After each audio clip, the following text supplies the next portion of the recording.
Sir, எல்லா இடங்களுமே நிறைய விஷயங்கள் நடந்து கொஞ்சம் பரபரப்பாக தான் போயிட்டு இருக்கு அரசியல் களம். அதில் ஒரு பக்கம் பார்த்தா அதிமுகவில் இருக்கிற உறுப்பினர்கள் எல்லாம் இபிஎஸ் கிட்ட ஒரு கோரிக்கை வச்சிருக்கிறாங்க. நாம் தமிழர் கிட்ட நம்ம கூட்டணி சேரக்கூடாதா, சேரலாமா அப்படின்னு ஒரு கொஸ்டின் மார்க் வச்சிருக்காங்க. அவங்க ஆசைப்படுறாங்க. நாம் தமிழர் கட்சியினர் ராவணன் இந்த இடைத்தேர்தல் நேரத்தில் டெம்பரரியா ஒரு போராட்டத்துக்கு போய் ஆதரவு கொடுத்தனால அப்படி ஒரு இது அலையடிக்குது. நாம் தமிழர் சீமானை பொறுத்தளவில் அவர் தனித்து நின்னே சாய்ச்சிட்டு இருக்கிறார். யதார்த்த உண்மை அதுதான்.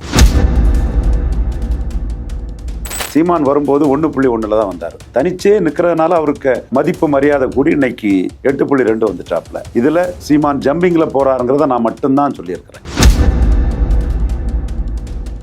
ஒரு தரப்பு அந்த எளிய மக்கள் இவங்கெல்லாம் ஜெயலலிதா தலைமை ஏற்றவங்க சீமான் தலைமைக்கு போயிட்டாங்க. ஏன்னா எடப்பாடி பழனிசாமி தலைமையை பிடிக்காம தான் அங்க போயிருக்காங்க. சோ மீண்டும் அவங்க ஒரு கூட்டணி சொன்னா எடப்பாடியை ஏத்துக்கிட்டு அவங்க நிப்பாங்களாங்கிறது பெரிய கேள்விக்குரியது. சிலர் இன்னும் சீமானை பற்றி தப்பு கணக்கு போடுறாங்க. சீமான் தேர்தலுக்கு தேர்தல் வாக்கு வங்கி கூட்டிட்டு இருக்கிறாரு. பார்லிமெண்ட்லயே கூட்டிட்டாருன்னா அசம்பிளில ரொம்ப கூடுவாரு. அசம்பிளி ஈர்ப்பு சக்தியோட சீமான் அந்த களத்துக்குள்ள அனுப்பாரு. சீமான் எதுக்குங்க கூட்டணி போறாரு, ஏங்க கூட்டணி போறாரு? சீமான் வளர்ந்துகிட்டு கூடிய கட்சி. சும்மா நீங்க கணக்கு போட்டு எடப்பாடி 20 சீமான் 8 அப்படியெல்லாம் கணக்கு போடுற தப்பு, நியாயம் இல்லை. எடப்பாடி டிக்ளைனிங் 20 இறங்க முகத்துல வர்றாரு, சரிஞ்சிட்டு வர்றாரு. அடுத்த சரிவு ரொம்ப மோசமா இருக்கும். சீமான் ஏறிக்கிட்டு போறாரு. அடுத்த ஏறுமுகம் சீமானுக்கு ரொம்ப பெரிய அளவுல இருக்கும்.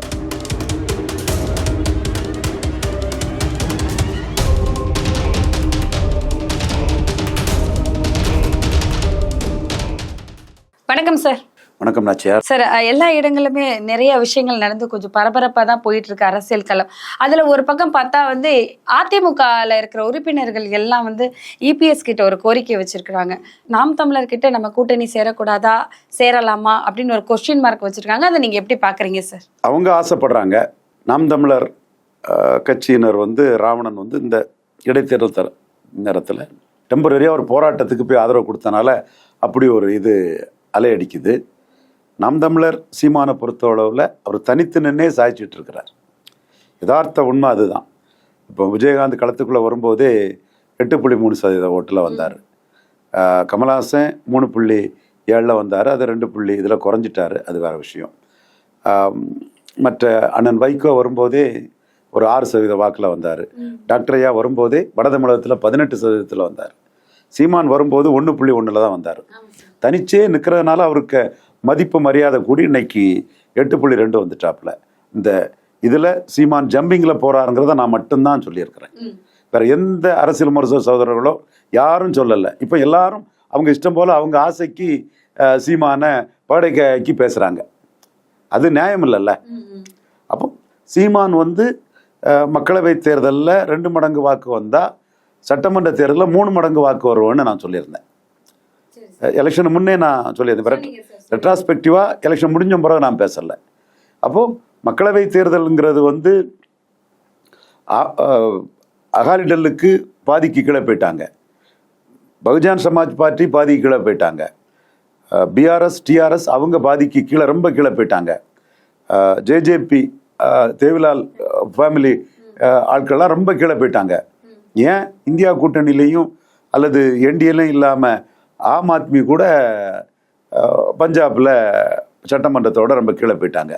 ஆனால் நாம் தமிழர் சீமான் மட்டும் இந்தியாவிலே பெரிய அளவுக்கு 2 மடங்கு அந்த வாக்கை கொண்டு வந்துட்டார். சீமான் தேசிய கட்சியோட கூட்டணி கிடையாது.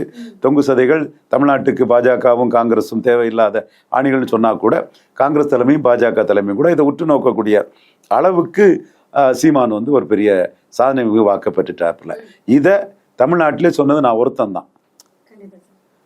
தான் இதை சொன்னேன். 2 மடங்கு மேலே வருவார். வந்தால் சட்டமன்றத்தில் 3 மடங்கு போயிடுவார். இப்போ சீமான் என்ன சொல்கிறாரு? நான் 38 லட்சம் ஓட்டு எடுத்துட்டேன், 8.2% வாக்கு எடுத்துட்டேன், சதவீதத்திலே தான் அனுப்பேன், 8.2% வாக்கு எடுத்துட்டேன், என்னமோ இதோட டபுள் மடங்கு போவோன்னு அவர் விக்கிரவாண்டியிலே சொல்கிறார். விக்கிரவாண்டியிலே அவர் இலவசங்களை ஏற்று பேசுறாரு, திமுக அதிமுக ஏற்று பேசுறாரு, திராவிட கட்சிகளை ஏற்று பேசுறாரு, தேசிய கட்சிகளை ஏற்று பேசுறாரு. அப்போ அவரோட நோக்கம் ஜம்பிங்ல போறவர் பெரிய ஜம்பு கிடைக்கும், சீன முங்கில் மாதிரி வளருவோன்னு சொல்றாரு. இதுதான் அவருக்கு பார்வையா இருக்குது. யானையை பார்த்த பார்வையற்றவர் போல தெளிவாக ஒரு கதை ஒரு தன்னோட நிலைப்பாட்டை சொல்லக்கூடிய சீமானையே அங்கே அதிமுக இது போராட்டத்துக்கு ராவணனை அனுப்பிட்டாரு, அது கூட்டணின்னு பேசுகிறாங்க. உண்மை நிலைமை அது அல்ல. அதில் பெரிய வீகமும் ராஜதந்திரமும் இருக்குது. மேலும் சீமான்ட்ட இருக்கக்கூடிய 8.2% ஓட்டும் அதிமுகவில் ஜாதி ஆதிக்கத்துக்கு எதிராக சீமானுக்கு வந்தது. ஜெயலலிதா இறந்த பிறகு அதிமுக 2 ஜாதி கட்சியாக மாறிட்டு, அது அண்ணாமலை தெளிவாக சொல்கிறாரு. ஒன்று கொங்கு வேளாளர் கவுண்டர் கட்சி, இன்னொன்று வன்னியர் கட்சி. கொங்கு வேளாளரை விட வன்னியர் கட்சியாட்டு அது பெரிய அளவுக்குள்ள மாறிட்டு. அப்போது இந்த ஆதிக்கம் பிடிக்காம அந்தந்த பகுதியில் இருக்கக்கூடிய சமூக மக்கள் தான் ஜெயலலிதாவை ஏற்றுக்கிட்டவங்க தான் சீமானை ஏற்றுக்கிறாங்க. ஜெயலலிதா உயிரோடு இருக்கும்போது சீமான் 1.1% வாக்கு தான் எடுத்தாப்புல. அப்போ இன்னைக்கு எடப்பாடி தலைமையை ஏற்றுக்காதவங்க தான் ஒரு 7% சீமானுக்கு ஓட்டை போட்டு 8.2% ஓட்டாட்டு சீமானுக்கு வந்திருக்காப்புல. அப்போ எடப்பாடிக்கு ஈர்ப்பு சக்தி இல்லை, எடப்பாடிக்கு தலைமை பண்பு இல்லை, எடப்பாடி சமூக நீதியை சூறையாடுறாருன்னு நினைக்கக்கூடிய சமூக மக்கள் தான் சீமான்ட்ட வந்திருக்காங்க. குறிப்பாக வெளிப்படையாக சொல்லணும்னா 100% கம்யூனிட்டிஸ் தான் சீமான்ட்ட வந்திருக்காங்க. அவங்க வந்து ஜெயலலிதா இருக்கும்போது சிபி சண்முகம், கேபி முனுசாமி, வீரமணி, அன்பழன் எல்லாம் வந்து எல்லா ஜாதியும் தான். நம்ம ஒரு வன்னியர் ஜாதியை மட்டும் குறி வச்சு சொல்லலை. நாடார்களும் அடிமையாக தான் இருந்தாங்க, முக்குலத்தோரும் அடிமையாக தான் இருந்தாங்க, எல்லா ஜாதியும் அடிமையாக தான் இருந்தாங்க. நமக்கு தெரிஞ்ச விஷயம் தான். கவுண்டர்களும் அடிமையாக தான் இருந்தாங்க, உடையார்களும் அடிமையாக தான் இருந்தாங்க. அங்கே ஜெயலலிதாட்டெல்லாம் வந்து ஓரளவு பிஹெச் பாண்டியும் கொஞ்சம் அனுப்பார், ஒரு சிலர் அனுப்பாங்க. மற்றபடி ஜெயலலிதாட்டெல்லாம் யாரும் நின்றுவிட முடியாது. ஏன்னா அவர் ஜானகடியிலே ஜெயலலிதா மீறி இரட்டை புறாவில் ஜெயித்தவருங்கிற அந்த இதில் பிஹெச் பாண்டியன் அனுப்பார். மற்றபடி யாரும் அங்கே நிற்கிறது கிடையாது. எல்லாமே அடிமைங்கிற லெவலில் தான் அங்கே இருந்தது தான் நமக்கு தெரிஞ்ச விஷயம். அப்போது அன்னைக்கு அடிமையாக இருந்தவங்களாம் அன்னைக்கு அவங்க ஏரியாக்களில் பல கோடி சொத்து மதிப்போட லோக்கல் லீடர்ஸ் ஆட்டு அரசியலையே அந்த பகுதியில் முடிவு பண்ணக்கூடியவங்களா இருக்கிறாங்க. அவங்கள வந்து எடப்பாடியாலையும் தூக்கி போட முடியல. 4வது இடம் போனாலோ 3வது இடம் போனாலோ டெபாசிட் போனாலோ யார் மேலேயும் நடவடிக்கை எடுக்க முடியல. குறிப்பாக வீரமணி வட தமிழகத்தில் வடக்கா நல்ல ஓட்டுகளை 10.5 கொடுத்தாருங்கக்காக எடப்பாடிக்கு அள்ளி விழும்போது டாக்டர் ஐயாவையே கைவிட்டுக்கிட்டு எடப்பாடி பழனிசாமி பின்னாடி வன்னியர் சமூகம் வரும்போது வெள்ளூரில் 10% வாக்கெடுத்து டெபாசிட் போயிருக்கு. அப்போ அந்த கட்சி எடப்பாடி கண்ட்ரோல்லையா இருக்கு. அங்கே ஏசி சண்முகமும் கதிரானந்தும் நிற்கிறாங்க. வீரமணி கதிரானந்த் ஜெயக்கட்டுன்னு வேலை பார்த்துருக்காரு. எல்லாம் பிளான் பண்ணி தான் பண்ணியிருக்காங்க. அப்போ ஜெயலலிதா தலைமையில இப்படி இருக்கும்போது யாராவது ஜாதி ரீதியாக செயல்பட்டு இருக்க முடியுமா? இப்படி ஒரு இடத்துல வந்து நான் விட்டு வச்சிருப்பாங்களா? அப்போ இந்த கட்சி வந்து இடைநிலை ஜாதிகளோட ஓபிசி கம்யூனிட்டியோட ஆதிக்கத்தில் போயிட்டு ஓபிசி கம்யூனிட்டியை சேர்ந்தவங்க டெபாசிட் இழந்தாலும் எடப்பாடி அவரால் நடவடிக்கை எடுக்க முடியாது. முன்னாடி ஏசி சண்முகம் கூட்டணியில் இருக்கும்போது ஏசிஎஸ்க்கு அந்த வருத்தம் இருந்தது. இப்போ ஏசிஎஸ் கூட்டணியில் இல்லை. ஆனால் உங்கள் கட்சி நிற்குது. சேலத்திலே நீங்கள் ராமதாஸை பலையனப்படுத்திட்டீங்க, நீங்கள் விழுப்புரத்தில் ராமதாஸை பலையனப்படுத்திட்டீங்க, சிதம்பரத்தை பலையனப்படுத்திட்டீங்க, கள்ளக்குறிச்சியில் பலையனப்படுத்திட்டீங்க. டாக்டர் ஐயாவால் 10 மாம்பழ தொகுதியில் ஒரே ஒரு தொகுதியில் மட்டும்தான் அதிமுகவை 3வது அனுப்ப முடிஞ்சது. அப்போ எடப்பாடிக்கு வன்னியர்கள் நல்லாவே போட்டிருக்காங்க. நம்ம ஃபேக்டை சொல்லி தான் பண்ணுவாங்க. எக்ஸாம்பிள் தர்மபுரி கூட எடுத்துக்கலாம். தர்மபுரியோட 23% போட்டுட்டாங்க. கன்னியாகுமரியில் 4% செல்வாக்கான மீனவ சமுதாயத்தை சேர்ந்த பசிலியாருக்கு வெறும் 4% கொடுக்கும்போது இங்கே 23% தர்மபுரியில் போட்டுட்டாங்க. அப்படி வன்னியர்கள் உங்களுக்கு நல்லா போடும்போது ஏன் வெள்ளூரில் 10% போச்சுங்கிறத கேட்டு அது காரணமானவங்க மேலே நடவடிக்கை எடுக்கக்கூடிய அளவுக்கு இல்லைன்னா உங்கள் தலைமையை எப்படி மக்கள் மதிப்பாங்க? அப்போ இந்த மற்ற பிரதித்துவம் இல்லாத ஜாதிகள்லாம் என்ன நினைக்கிறாங்க? இந்த கட்சியில் இவங்களை மீறி எடப்பாடியால் எதுவும் செய்ய முடியாது, நம்ம ஏன் இந்த கட்சிக்கு ஓட்டு போடணும்? அன்னைக்கு ஜெயலலிதா அம்மையார் இருந்தாங்க, ஆளுமை உள்ள தலைமை. அந்த இதுக்கு நம்ம ஓட்டு போடணும். எல்லாரையும் சர்க்கஸில் உள்ள மிருகங்கள் மாறி வச்சு ஆட்டி படைச்சாங்க. அன்னைக்கு நம்ம ஓட்டு போட்டோம், இன்னைக்கு ஏன் நம்ம ஓட்டு போடணும்னு அவங்க நினைக்கிறாங்க. அப்படி நினைக்கக்கூடிய சமூகங்களில் இன்னும் பிராமணர்கள் அவங்க எப்படி இருந்தாலும் ஜெயலலிதா அவங்க ஜாதி பிளட் டீஸ் திட்டுறதான் ஓட்டர், பாப்பாத்தி அசைக்க முடியாதுன்னெல்லாம் சட்டமன்றத்திலே சொல்லியிருக்கிறவங்க. இதை நம்ம சொன்னால் சசிகலா அம்மையாருக்கு எங்கள் அக்கால ஜாதியை பற்றி சொல்கிறாங்கலாம் வருத்தம் வருது. சொன்னது உண்மைதான். நம்ம ஏன் சொல்கிறோம்னா மோடியா லேடியான்னு கேட்டவங்கள மோடி வந்து பொறுப்பு கோணர் சென்னமேனி வித்யாசராவை வரவேற்கவும் வழி அனுப்பவும் செய்தார். ஆப்சிக்கு வைஸாக பிஹேவ் பண்ணாங்க. எல்லாரும் ஜெயலலிதா காலில் விழுவாங்க. ஜெயலலிதா நல்ல வேலை சென்னமேனி வித்யாசராவை காலில் விழலைங்கிற உண்மையை நம்ம சொல்ல வேண்டியது இருக்குது. நீங்கள் மோடியை கிறிஸ்தவ முஸ்லீம்களை திருப்திப்படுத்த கேட்டால் நம்ம இந்துக்கள் உணர்வை காட்டுறதுக்கு வந்து இதை சொல்லித்தான் ஆகணும். பட் சசிகலா அம்மையார் வந்து அதை எங்கள் அக்கால ஜாதியை வச்சு சொல்லலாமான்னு கேட்குறாங்க. அது அவங்க பார்வை. ஆனால் இன்னைக்கு அந்த 10% இடஒதுக்கீட்டில் ஒரு நிலையான நிலைப்பாடு எடுக்காத சூழ்நிலையில் அந்த 10% பாஜக பக்கம் போயிட்டு. ஆனால் ஒரு தரப்பு அந்த எளிய மக்கள், வண்ணார், நாவிதர், குயவர், இந்த மாதிரிப்பட்ட பரவலாக வாழக்கூடிய இந்த செட்டியார், இந்த மாதிரி இந்த தச்சு வேலை செய்யக்கூடிய சமூக மக்கள், இவங்கெல்லாம் வந்து ஜெயலலிதா தலைமையேற்றவங்க சீமான் தலைமைக்கு போயிட்டாங்க. ஏன்னா எடப்பாடி பழனிசாமி தலைமையை பிடிக்காம தான் அங்கே போயிருக்காங்க. ஸோ மீண்டும் அவங்க வந்து ஒரு கூட்டணி வந்து சொன்னால் எடப்பாடியை ஏற்றுக்கிட்டு அவங்க நிற்பாங்களாங்கிறது பெரிய கேள்விக்குரியது. அதில் வாய்ப்பே இல்லை. சீமானுக்கு அது தெரியும். சீமானும் தனக்கு ஈர்ப்பு சக்தி இருக்கு, எடப்பாடி பழனிசாமிக்கு ஈர்ப்பு சக்தி இல்லை. இன்னொன்று சீமான் என்ன பார்ப்பாருன்னா, எடப்பாடி பழனிசாமி ஜெயலலிதாவுக்கு 45 இருந்து, ஜெயலலிதா உயிரோடு இருக்கும்போதே 40 ஆயிட்டு, 40 இருந்து 33, அது பிறகு இப்போ 20 வந்திருக்காப்புல. சீமான் அப்போ 1 இருந்து இப்போ 8 வந்திருக்கிறாப்புல. அடுத்த அசம்பிளியில சீன முங்கில் மாதிரி நான் வளருவேன்னு சொல்றாப்புல. அப்போ சீமானுக்கு அசஸ்மெண்டே 16 அவரே சொல்றாரு. அவர் நல்லா தெளிவா தனிச்சு நின்னா அதையும் தாண்டி வர்றதுக்கு அவருக்கு வாய்ப்பு உண்டு. அப்போ எடப்பாடி கீழே போயிட்டு இருக்கிறார். எடப்பாடி கிட்ட இன்னைக்கு 24ஆம் ஆண்டு போட்ட வன்னியர்கள் வந்து ஒரு 7-8% வன்னியர்கள் போட்டிருக்காங்க. நாளைக்கு வந்து இன்னைக்கு அவர் கோட்டை விட்டுட்டார் வன்னியர்களை. சார் அது வந்து அந்த 10.5 இடஒதுக்கீடு கொடுத்தனால தானே சார் அவங்களும் போட்டிருக்காங்க. கண்டிப்பா போட்டாங்க. அது அவங்க நன்றியை காட்டுறாங்க, கொடுத்தாருங்க காட்டுறாங்க. நான் சொன்னது தப்பா சொல்லல. அவங்க என்ன நினைக்காங்கன்னா, நம்ம மற்ற ஜாதியோட மேலுன்னு எடப்பாடி காட்டிட்டாரு, நம்ம போராட்டத்துக்கு பணிஞ்சு நமக்கு 10.5 கொடுத்தாரு, மற்ற ஜாதிகளுக்கெல்லாம் இது கிடையாது, நமக்கு இதை தந்தது எடப்பாடி தானே, இந்த அந்தஸ்தையும் தகுதியும் இந்த பெருமையும் எடப்பாடி நமக்கு தந்தாருங்கிறனால அவங்க போட்டுட்டாங்க. மற்ற ஜாதிக்கு அது கோபம் இருக்கு. எப்படி ஒரு ஜாதிக்கு அந்த இது கொடுக்கலாங்கிற கோபம் எடப்பாடி மேலே இருக்குது. ஆனால் இந்த சூழ்நிலை கூட நாளைக்கு மாறதுக்கு வாய்ப்பு இருக்கு. எப்படின்னா, எடப்பாடி ஒரு பெரிய ஸ்ட்ராட்டஜிக்கல் பிளண்டரை விக்கிரவாண்டியில் செய்துட்டாரு. இப்போ விக்கிரவாண்டி அரசியல் பொசிஷன் என்ன இருக்குதுன்னா, இந்தியா கூட்டணி வர்சஸ் என்டிஏன்னு வருது. நாம் தமிழர் சீமானுன்னாலும் கூட அங்கே 40% வன்னியர் இருக்கனால டாக்டர் ஐயா தான் 2ஆம் இடத்துக்கு வருவார். அதில் சந்தேகமே இல்லை. நம்ம சீமானை பற்றி நம்ம சொல்றது எல்லாமே கரெக்டாக இருக்கும்னு நினைப்போம். நாளைக்கு ரிசல்ட் வரும், டாக்டர் ஐயா தான் வருவார்.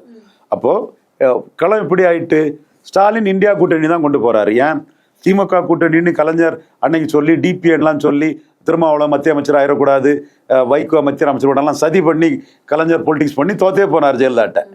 இவரோட அந்த சதி அரசியல் வந்து ஜெயலலிதாட்ட அவங்க தோத்து, நான் அப்பவே சொல்லணும், அதில் ஜெயலலிதா புத்திசாலி, கலைஞர் ஸ்ட்ராட்டஜிக்கல் பிளண்டர் பண்ணி பிரிசனர் ஆஃப் பாஸ்ட், கடந்த காலத்தின் கைதியா போய் தோத்து போனார். 1% புத்திசாலித்தனமா அதை அப்ளை பண்ணியிருக்கலாம். இப்போ ஸ்டாலின் புத்திசாலித்தனமா அப்ளை பண்றாரு, இந்தியா கூட்டணின்னு சொல்றாரு. கூட்டணி தான் வெற்றிக்கு அச்சாணிங்கிறார். அப்போ வெற்றி பெற்ற இந்தியா கூட்டணிக்கும் தோல்வியடைந்த என்டிஏக்கு தான் ஃபைட்டு. திமுக அதிமுக ஃபைட்டுங்கிறது எடப்பாடி களத்தை விட்டுட்டு ஓடிட்டார். அப்போ இந்த சூழ்நிலை வந்து இந்தியா இவர் களத்தை விட்டு போனது, இப்ப நான் களத்துக்கு வரல, நாங்க புறக்கணிக்கிறோம்னு சொன்னதுல என்ன திட்டம் இருக்குன்னு நினைக்கிறீங்க சார்? 3வது பேரை கூட அந்த அச்சத்துல தான் போனது நச்சாரு. அதுல வந்து அவரு அண்ணாமலை வந்து அதை அடிச்சிட்டார். உங்களை வச்சு ஓட்டு இல்லை. இதுதான் சீமானும் இதை தெரியாதவர் இல்லை. சீமான் ரொம்ப நுணுக்கமான அரசியல்வாதி. அல்லது ஒரு துணை நடிகராக இருந்தவர் 8% ஓட்டுக்கு வந்துட முடியுமா? சிலர் இன்னும் சீமானை பற்றி தப்பு கணக்கு போடுறாங்க. சீமான் தேர்தலுக்கு தேர்தல் வாக்கு வங்கி கூட்டிட்டு இருக்கிறாரு. பார்லிமெண்ட்லேயே கூட்டிட்டாருன்னா அசம்பிளியில் ரொம்ப கூடுவார். அசம்பிளியில் ஈர்ப்பு சக்தியோட சீமான் அந்த களத்துக்குள்ள அனுப்பார். இந்த இடத்துக்குள்ள எடப்பாடி பழனிசாமிக்கு கண்ட்ரோல் இல்லைங்கிறதுக்கு அவர் தேர்தலை புறக்கணிப்பாங்க, யாருக்கும் ஆதரவு இல்லைன்னா பெருசா அவரும் சொல்லி, அவர் கூட்டணி கட்சியான தேமுதிகவும் சொல்லி முன்னோட ஓட்டு போலிங் ஆயிட்டா. ஆனால் இது ஜெயலலிதா அம்மையார் வந்து தொண்டாமுத்தூர், பர்கூர், ஸ்ரீவைகுண்டம் இங்கெல்லாம் எலெக்ஷன் நடக்கும்போது 10-15% ஓட்டு போலாகல. அப்போ நம்ம தலைவி தேர்தல் வேண்டான்னு நினைக்கிறாங்க, கேண்டிடேட் இல்லை அப்படின்னு அதிமுக ஓட்டர்ஸ்ல ஒரு 15% போல் பண்ணாம இருந்தான் இல்லையா? இப்போ அதிமுக அவ்வளோ போய் போட்டிருக்கானே. அப்போ நீங்க நாளைக்கு பார்த்தீங்கன்னா அதிமுக ஓட்டு திமுகவுக்கு பெரிய அளவில் போகும். அடுத்து வன்னியர்கள் வந்து பாமகவுக்கு போவாங்க, என்டிஏக்கு போவாங்க. அப்போ இதைத்தான் அண்ணாமலை ரொம்ப சுருடா பண்றாரு. அதிமுகவுக்கு வந்த வன்னியர்கள் அடுத்து என்டிஏக்கு வரணும். அதிமுகவால் திமுகவை எதுவும் பண்ணிட முடியாது. என்டிஏவாவது மத்திய அதிகாரத்தை வச்சு சில வேலைகளை பண்ண முடியும்னு வன்னியர்கள் வந்து திமுக எதிர்ப்பில் தங்கள் பக்கம் வரணுங்கிற இதில் அண்ணாமலை அந்த தேர்தல் நடக்கும் போதே எடப்பாடி ஒண்ணும் இல்லை, எடப்பாடி எந்த வாக்காளரையும் கண்ட்ரோல் பண்ண முடியாது, ஓட் டிரான்ஸ்பரிங் கெப்பாசிட்டி கிடையாதுன்னு அண்ணாமலை எடப்பாடி அடிச்சு விளையாடிட்டாரு. இப்ப என்ன திட்டத்துல தான் சார் இருக்காரு இபிஎஸ் அவர்கள்? களத்துல இருக்கக்கூடிய ராமதாஸ் கூட அது கொஞ்சம் யோசித்தாப்புல, அண்ணாமலை அடிச்சு விளையாடிட்டாப்புல. நாளைக்கு ரிசல்ட் வரும். அந்த ரிசல்ட் பார்க்கும்போது எல்லா தலைவர்களுமே புரிஞ்சுக்கிடுவாங்க, எடப்பாடிக்கு ஓட் டிரான்ஸ்பரிங் கெப்பாசிட்டி கிடையாது, அவரை நம்பி யாரும் ஜெயிக்க முடியாது, அவரை நம்பி யாருமே ஜெயிக்க முடியாது. இப்போ நீங்க பாத்தீங்கன்னா 2019 கூட்டணி, இது ஓபிஎஸ் மிகப்பெரிய அளவு பணம் செலவழிச்சு ஜெயித்தார், உண்மைதான், மிகப்பெரிய அளவு பணம் செலவழிச்சு ஒரே ஒரு தொகுதி ஜெயித்தார். 38லையும் தோல்வி, பாஜக எல்லா இடத்துலையும் தோல்வி, தனியா அதிமுக இல்லாத பாஜக கூட அன்னைக்கு பொன்னாரும் ஜெயித்தாங்க, அன்புமணியும் ஜெயித்தாப்பல தோல்வி. அப்போ எடப்பாடியை நம்பி யாரும் மக்களவையில் ஜெயிக்கல. அடுத்து சட்டமன்றம் வருது. சட்டமன்றங்கும் போது 10.5% நம்பி பாமக ஒரு 4 தொகுதியில் ஜெயித்தாங்க. அந்த 4வது தொகுதி மயிலம் தொகுதி மட்டும் சீமான் ஒரு பரையர் சமூக வாக்களை பிரிச்சதுனால ஜெயித்தாங்க. 4 தொகுதி 10.5 நம்பி ஜெயித்தாங்க. இன்னொன்று, அந்த பகுதியில் கொங்கு வேளாளர் இருந்தால கொங்கு வேளாளர் சீப்புன்னு சொன்னதுனால அங்கேயும் ஓட்டு போட்டாங்க. நம்ம இதை மறுத்துக்கிட்டு பேசக்கூடாது. அடுத்தால எம்ஆர் காந்தி அண்ணன் அங்கே அவர் தொடர்ந்து தோத்துட்டு இருக்கனால இந்துக்கள் கன்சால்டேஷனும் கிறிஸ்தவ நாடார்களும் போட்டாங்க. நம்ம ஆளு என்னதான் இருந்தாலும் அவர் நாணயமானவர், நேர்மையானவர், அவர் ஒழுக்கமானவர், எளிய மக்களின் பிரதிநிதி, பொது வாழ்க்கையில் சேவை செய்ய தான் வந்தார். சத்தாந்த ரீதியாக நமக்கு எதிராக இருந்தாலும் கூட பொது வாழ்க்கை நோக்கம், ஊரை கொள்ளையடிச்சு பணத்தை சம்பாதிக்கணும்னு நினைக்காத ஒரு நல்ல மனுஷன், அவருக்கு போடுவோன்னு போட்டாங்க. இதில் அதிமுக ஒன்றும் இல்லை. அதிமுக இன்னைக்கு எதுவுமே இல்லைன்னு நார்வேல தெரியுதா? அப்போ இது அவர் ஜெயித்தது. அடுத்து வேலுமணி, அவரும் அதிமுக தான். அவரோட முயற்சியில் ஏற்கனவே செல்வாக்கான வானதி சீனிவாசன் ஒரு சீட்டு ஜெயித்தாங்க. அடுத்து நயினார் நாகேந்திரன், அவரும் தேவேந்திரகுல வேளாளர் பேர் மாற்றம், ராயம் நரேந்திரன் யுவார் தேவேந்திரன், தேவேந்திரகுல வேளாளர்கள் ஆதரவில் மோடி தேவேந்திரகுல வேளாளர்களை கௌரவிச்சதுல, அமித்ஷா பசுவை தெய்வமா வணங்கும் சமூகம்னு தேவேந்திரகுல வேளாளர்களை சொன்னதுல இவர் நயினார் நாகேந்திரன் ஜெயித்தாரு. அவருக்கும் செல்வாக்கு உண்டு, சாப்பிட்டான ஆளு அவரே மக்கள் பார்க்குறாங்க. அடுத்து சரஸ்வதி ஜெயித்ததுல அதிமுக செல்வாக்கு, தேவேந்திரகுல வேளாளர். இது எத்தனை தொகுதியில் நடந்திருக்கு? 20க்கு 4 தொகுதி தான் இப்படி நடந்திருக்கு. 16 தொகுதியில் அவுட்டு. பாமக 23க்கு 5 தொகுதி நடந்திருக்குது, 4 தொகுதியில் 10.5 காரணம் இருக்குது. இங்க எம்ஆர் காந்தி, தேவேந்திரகுல வேளாளர்லாம் இந்த பாஜக வெற்றி பெற்றதுல காரணம் இருக்குது. அப்போ எடப்பாடி பழனிசாமியால யாரையும் ஓட் டிரான்ஸ்பர் பண்ணி ஜெயிக்க வைக்க முடியாது. அவருக்கு ஓட்டர்ஸ் மத்தியில் கண்ட்ரோல் கிடையாது. ஜெயலலிதா பாய்காட்னு சொல்லும் போது 15% பேர் ஒவ்வொரு சட்டமன்றத்துக்குள்ளேயும் பாய்காட் பண்ணாங்க. டீட்டெயில் எடுத்து பார்த்துக்கிடுங்க. சும்மா அரசியல் விமர்சகர்கள் ரவீந்திரன் துரைசாமி கரெக்டாக தான் சொல்லுவான்னு புரிஞ்சுக்கிட்டே மாற்று கருத்துக்களை சொல்லக்கூடாது. பார்த்துக்கிடுங்க. இப்போ முன்ன விட அதிக ஓட்டு வந்துட்டு. அப்போ இவரை நம்பி எந்த கூட்டணி கட்சி ஜெயிக்க முடியும்? கிருஷ்ணசாமி ஜெயித்தாரா? நீங்க விஜய பிரபாகரன், விஜயகாந்த் சிம்பதியில தான் ஓட்டு ஏறி போச்சு. மற்ற 3 தொகுதியில் இவரால் ஜெயிக்க வைக்க முடிஞ்சா தேமுதிகவை? இல்லை முபாரக்கை ஜெயிக்க வைக்க முடிஞ்சா? அப்போ இவரால் ஓட் டிரான்ஸ்பர் பண்ணி கூட்டணி கட்சியை ஜெயிக்க வைக்க முடியாது. இதனால தான் 2024 நான் சொன்னேன், எடப்பாடிக்கு தானே கூட்டம் வராது, எடப்பாடிக்கு ஈர்ப்பு சக்தி கிடையாது, அவர் பேசினாலே வந்த கூட்டமும் கலைஞ்சு போயிடும். அப்போ அவரை நம்பி கூட்டணி கட்சிக்கு யார் ஓட்டு போடுவா? அதனால தான் திருமாவளவன் நான் சொன்னதை ஏற்றுக்கிட்டாரு. இவர்கிட்ட இருக்கலாம் 1 இயர் ஓட்டு இருக்குது, அது டிரான்ஸ்ஃபர் ஆகாது, 10 வருஷம் அரசியல் போயிடும், திருமாவளவன் வரமாட்டாருன்னு சொன்னேன். யாரெல்லாம் திருமாவளவன் கூட்டணின்னு சொன்னாங்க? இன்னும் திருமாவளவன் கூட்டணி சொல்றாங்க. கண்டிப்பா சொல்றேன், திருமாவளவன் வெற்றி பெறா திமுக கூட்டணியில தான் தொடர்வாரே தவிர 10 வருஷம் அரசியலை விட்டுட்டு யாரும் வரமாட்டாங்க. காங்கிரஸ் அப்பவே ரிப்போர்ட் எடுத்துட்டு விஜயவசந்த் ரிப்போர்ட் எடுத்து கொடுத்தாருன்னு சொன்னேன். பாத்தீங்களா, நான் அப்பவே அவர் எடுத்த ரிப்போர்ட்ல 7% வந்திருந்தது, இப்ப 4% தான் வருது. இப்பவும் காங்கிரஸ் எம்எல்ஏக்கெல்லாம் என்ன சொல்றாங்க? எடப்பாடியால டெபாசிட் வாங்கி தர கூட டவுட்டுங்க, அவர் கூட எப்படிங்க போக முடியும்னு தான் காங்கிரஸ் எம்எல்ஏக்கள் எல்லாமே சொல்றாங்க. அப்ப 120 வருஷம்னாலும் கூட்டணின்னு காங்கிரஸ் சொல்லிட்டாப்ல. அப்ப இப்படி எல்லாருமே எடப்பாடியால தேராது, எடப்பாடியால சீட் கன்வெர்ட் பண்ண முடியாதுன்னு சொல்லும் போது தொடர்ந்து ஜம்பிங்ல போயிட்டு இருக்கக்கூடிய சீமான், அப்வேர்டு மொபிலிட்டியில் போகக்கூடிய சீமான், மக்களவையிலே ஜம்ப் பண்ண சீமான், சட்டமன்றத்தில் பெரிய அளவுக்கு ஜம்ப் பண்ணுவார்னு எதிர்பார்க்கக்கூடிய சீமான், தொடர்ந்து டிக்ளைன் ஆகிட்டு இருக்கக்கூடிய எடப்பாடி பழனிசாமி, பார்லிமெண்ட் சட்டமன்றத்தை எடுத்துட்டாலும் கூட 33ல இருந்து எடப்பாடி வேகமா 20க்கு வந்துட்டாரு. சீமான் 6.8ல இருந்து 8.2க்கு ஏறி போயிருக்காரு. இதுல விஜய்க்கு ஆதரவும் இருக்கு. அந்த 6.8 எடுக்கும் போது விஜய் எல்லாம் ஒரு ஆளா, எடப்பாடிக்கெல்லாமாடா பயப்படுறது, கோலத்தனமா இருக்கிறியடான்லாம் ரொம்ப நக்கல் அடிச்சு நையாண்டி அடிச்சு தான் 6.8 எடுத்தாரு. இப்போ விஜய் மைக் போட்டார். நம்ம நியாயத்தை சொல்லணும், விஜய் மைக் போட்டது சீமானுக்கு ஒரு லாபம் தான். என்றாலும் சீமான் வந்து ஜம்ப் ஆகிறார், வாட் எவர் மேபி. அப்போ சீமான் வந்து 6.8 இருந்து 8.2 போறாரு. ஆனா எடப்பாடி 33 இருந்து 20 ஆறாரு. பார்லிமெண்ட் எலெக்ஷன்ல இந்த நிலைமை. சீமானுக்கு ஈர்ப்பு சக்தி இருக்குது. அசம்பிளி எலெக்ஷன்ல இன்னும் சீமான் ஏறி போக வாய்ப்பு இருக்கு. அவர் வந்து 2 மடங்குக்கு மேல வருமானு ஜீனமுங்கில் மாறி ஆணித்தரமா பேசுறாரு. எடப்பாடி கீழே வருவாரு. அவரால் யாரையும் எம்பி எம்எல்ஏ ஆக்க முடியாது. அப்படிப்பட்ட எடப்பாடி கிட்ட சீமான் எதுக்குங்க கூட்டணி போக போறாரு, ஏங்க கூட்டணி போக போறாரு? சீமான் வளர்ந்துகிட்டு கூடிய கட்சி. சும்மா நீங்க கணக்கு போட்டு எடப்பாடி 20 சீமான் 8 அப்படியெல்லாம் கணக்கு போடுற தப்பு, நியாயம் இல்லை. எடப்பாடி டிக்ளைனிங் 20 இறங்க முகத்துல வர்றாரு, சரிஞ்சுட்டு வர்றாரு. அடுத்த சரிவு ரொம்ப மோசமா இருக்கும். சீமான் வந்து ஏறிக்கிட்டு போறாரு, அடுத்த ஏறுமுகம் சீமானுக்கு ரொம்ப பெரிய அளவுல இருக்கும்.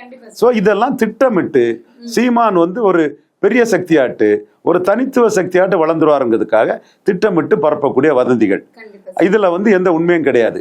2026 சீமான் வந்து என்னோட பார்வையில அரசியல் அதிகாரமற்ற சமூகங்களை பிரதிநிதித்துவப்படுத்தக்கூடிய அளவுக்கு கன்ஷிராம் பாணியில, நிதிஷ்குமார் பாணியில அவர் வந்து பிரதிநிதித்துவம் அற்ற அட்டவணை புரி தேவேந்திர குல வேளாளர், பறையர், அருந்ததியர், வண்ணார், நாவிதர், குயவர், போயர், ஒட்டர், வேட்டுவ கவுண்டர், இந்த மீனவர், இந்த மாதிரி சமூகங்களை பிரதிநிதித்துவப்படுத்தி இந்த மாதிரி சமூகங்கள் வந்து திராவிட அரசியல்ல அதிகாரம் பெறல. திராவிட அரசியலுங்கிறது ஒரு சில ஓபிசி கம்யூனிட்டிக்குள்ளே நின்று போச்சு. அது ஓபிசி கம்யூனிட்டி பேரையும் சொல்லிடுவோமா? கொங்கு வேளாள கவுண்டர், முக்குலத்தோர், வன்னியர், நாடார், இந்த 4 ஓபிசி கம்யூனிட்டிக்குள்ளேயே திராவிட அரசியலின் அதிகாரம் ஓபிசி பார்ட்டிஸு அதுல நின்று போச்சு. இதை தாண்டி எம்பிசி சமூகங்கள், ஓபிசியில உரிய பிரதிநிதித்துவம் இல்லாத சமூகங்கள், முக்குலத்தூர்ல அகமுடையாரு கூட உரிய பிரதிநிதித்துவம் இல்லை. ஸோ இந்த மாதிரி பிரதிநிதித்துவம் இல்லாத சமூகங்களை ஒன்றிணைச்சு அவர் மிகப்பெரிய சக்தியாட்டு 214 ஒரு சமூக நீதி புரட்சியாட்டு கேண்டிடேட் விட தான் சீமானுக்கு ஃபர்ஸ்ட் ஆப்ஷன், பெஸ்ட் ஆப்ஷன்ங்கிற லெவலில் தான் இன்னைக்கு இருந்துகிட்டு இருக்குது. இதை விட்டுக்கிட்டு சீமான் இப்படி ஒரு சமூக நீதி புரட்சியை பண்ணிடுவாருன்னு, இந்த சமூக நீதி புரட்சி நடக்கக்கூடாதுன்னு கருதக்கூடிய இந்த 4 ஜாதியில் இருக்கக்கூடியவங்க தான் சீமான் கூட்டணிக்கு போறாரு, சபார்டினேட்டா போறாரு, அப்படி இப்படின்னு வந்து சமூக நீதி சூறையாடலுக்கு ஆதரவானவர்கள், சமூக நீதிக்கு மலரக்கூடாதுன்னு நினைக்கக்கூடிய தீய எண்ணம் கொண்டவர்கள் தான் இந்த வதந்தியை பரப்புறாங்க. அவங்க சீமான் வந்து மக்களவையில் 2% வருவாருன்னு சொல்லி மூக்கரு போட்டு போனவங்க, அவங்க சீமான் மக்களவையில் 4% வருவான்னு சொல்லி முகத்தில் கறி பூசிட்டு போனவங்க. அவங்களுக்கு சீமானை பற்றி பேசுறதுக்கு எந்த ரைட்ஸுமே கிடையாது. ஏன்னா அப்படின்னா சொல்லிட்டு போங்க, நான் சீமானை பற்றி பேசுனது தப்பா போயிட்டுன்னு சொல்லிட்டு போங்க, அதுக்கு பிறகு பேசுங்க. நான் இப்போ விக்கிரவாண்டியில் யார் 2வது வருவான்னு சொல்றேன், டாக்டர் ஐயா என்டிஐக்கும் இந்தியா கூட்டணிக்கு தான் ஃபைட்டுன்னு சொல்றேன். சீமான் விக்கிரவாண்டிய தமிழ்நாடு முழுக்க தன்னை முதன்மைப்படுத்திக்கிறார். நான் எங்கே இருந்தாலும் வேலு நாச்சியாரை பற்றி பேசுவேன், எந்த தொகுதினாலும் நான் அழகுமுத்து கோனை பேசுவேன்னு அதை 234க்கு அவரோட பிரச்சாரமாக தான் அதை வச்சுக்கிட்டார். என் கொள்கையை பேசுவேன்னு பண்ணுறாரே தவிர இங்கே களம் வந்து இந்தியா கூட்டணி என்டிஏன்னு தான் நான் சொல்கிறேன். அப்போ சீமானை பற்றி நான் சொன்னதெல்லாம் சரியாக இருக்கிறனால தான் இந்த உரிமையோட நான் சொல்கிறேன். மற்றவங்களுக்கு அந்த லோக்கல் ஸ்டாண்டிங் கிடையாது. அதுவும் அவங்களுக்கு உள்நோக்கத்தோடு அவங்க பேசுகிறாங்க. நான் தரவுகளை வச்சு நியாயத்தின் அடிப்படையில், உண்மையின் அடிப்படையில், நடக்கிற சம்பவங்கள் அடிப்படையில் நான் பேசுகிறேன். சீமான் மேல் நோக்கி வளர்ந்துட்டு இருக்காரு, எடப்பாடி கீழ் நோக்கி சரிஞ்சிட்டு இருக்காரு. எடப்பாடிக்கு ஓட் டிரான்ஸ்பரிங் கெப்பாசிட்டி கிடையாது. எடப்பாடியை நம்பி யாரும் எம்பி எம்எல்ஏ ஆகலை. இந்த சூழ்நிலையில் இந்த மாதிரி பேசுறது வந்து ஒரு சீமானுக்கு எதிராக திட்டமிட்ட சதியாகவே பார்க்குறேன். சீமான் தனிச்சு 234 தொகுதியில் அவர் தலைமையில் ஒரு சமநீதி புரட்சியை அணியை கட்டமைச்சு அதில் நிற்கிறது தான் முதல் நோக்கம் அவருக்கு. சார், அப்ப வதந்தியை நம்பக்கூடாதுன்னு தெளிவா சொல்றீங்க. தொடர்ந்து பேசுவோம். நன்றி சார். நன்றி நாச்சியார்.